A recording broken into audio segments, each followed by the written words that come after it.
Assalamualaikum warahmatullahi wabarakatuh. Perkenalkan, nama saya Amalia Dwiyanti. Di sini saya akan menjelaskan tentang laporan pendahuluan gangguan rasa nyaman gastritis.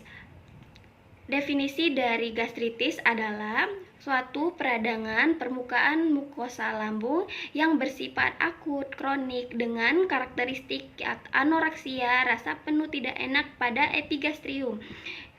Penyebab dari gastritis atau etiologinya diantaranya infeksi bakteri Helicobacter pylori, obat penghilang nyeri, alkohol, stres, dan asam empedu.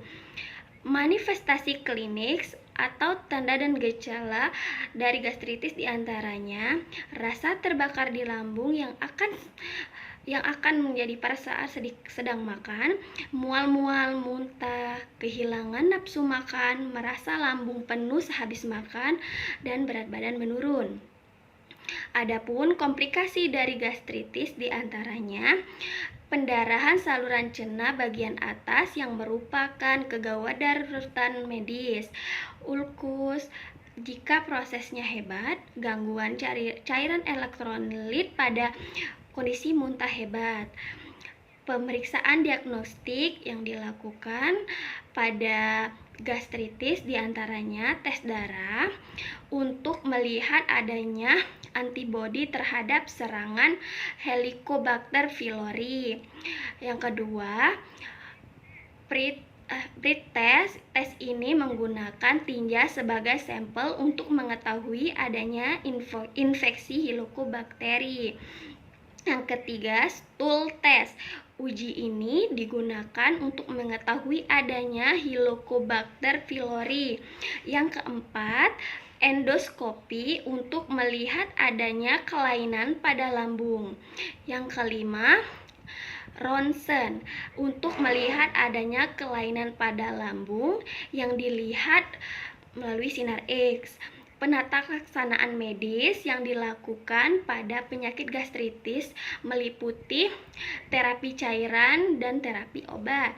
Terapi cairan diberikan pada fase akut untuk hidrasi pasien pasca muntah yang berlebihan. Yang kedua, terapi obat. Pemberian obat farmakologi disesuaikan dengan kondisi pasien.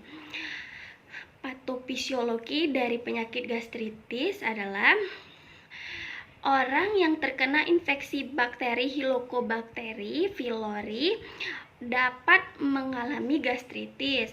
Telah terbukti bahwa infeksi tersebut dapat menyebabkan peradangan mukosa lambung yang disebut gastritis. Proses ini bisa berlanjut hingga terjadinya ulkus atau tuka, bahkan kanker lambung. Konsumsi obat penghilang nyeri seperti NSAIDs, misalnya aspirin, ibuprofen, Motrin, dan lain-lain, yang terlalu sering dapat menyebabkan penyakit gastritis, baik itu gastritis akut maupun gastritis kronik. Adapun pathway dari gastritis dimulai dari bakteri Helicobacter pylori yang mendekat pada epitel lambung, dapat menghancurkan lapisan mukosa lambung.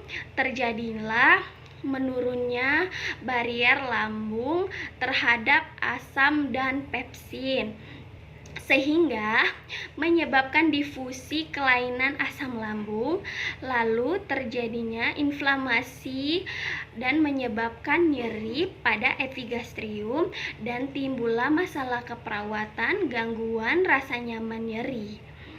Adapun aspek teoritis dari gastritis dimulai dari pengkajian, kaji dari identitas, keluhan utama, riwayat kesehatan sekarang, dahulu, keluarga, dan lain-lain. Kaji juga pemeriksaan fisiknya dimulai dari head to toe atau per system. di sini akan didapatkan masalah-masalah keperawatan. Yang kedua, diagnosa keperawatan yang timbul dari diagnosa teoritisnya yaitu gangguan rasa nyaman nyeri dengan gangguan rasa nyaman nyeri berhubungan dengan iritasi lambung. Adapun rencana keperawatan dari diagnosa keperawatan NOK-nya adalah fine level. Setelah dilakukan tindakan keperawatan 3 kali 24 jam, diharapkan fine level dapat dalam batas normal dengan kriteria hasil.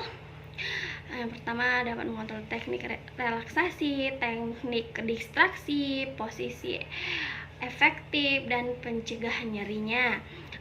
Indikatornya yang pertama, yang satu berat, yang kedua sedang, yang sampai kelima itu tidak ada.